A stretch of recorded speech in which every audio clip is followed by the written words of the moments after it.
కాకినాడ జిల్లా వెట్లపాలెం ఘటనా స్థలిని ఏపీ మంత్రులు పరిశీలించారు. ప్రమాద తీవ్రతను మంత్రులు అనిత, నారాయణ, కందుల దుర్గేష్ పరిశీలించారు.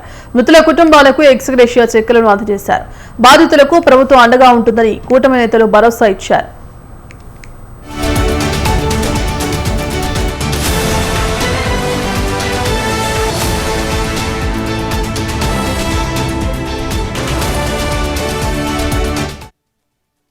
కాకినాడ జిల్లా వెట్లపాలెం బాణసంచా తయారీ కేంద్రంలో జరిగిన ప్రమాదంలో 23 మంది మృతి చెందారు. కాకినాడ ప్రభుత్వ ఆసుపత్రిలో 9 మంది క్షతగాత్రులు చికిత్స పొందుతున్నారు. 7 90% కాలిన గాయాలతో చికిత్స పొందుతున్నారు. ప్రత్యేక వైద్య బృందాలతో వైద్య సదుపాయం కల్పిస్తున్నారు.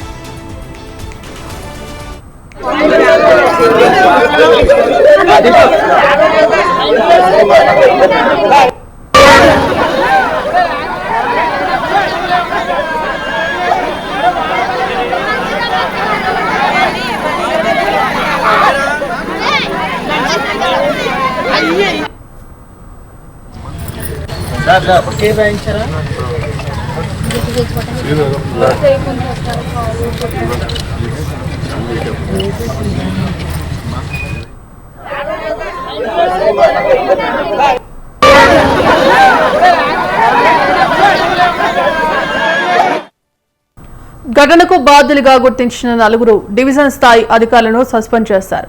బాణసంచా తయారీ యజమాని పనిలో ఉన్నారు.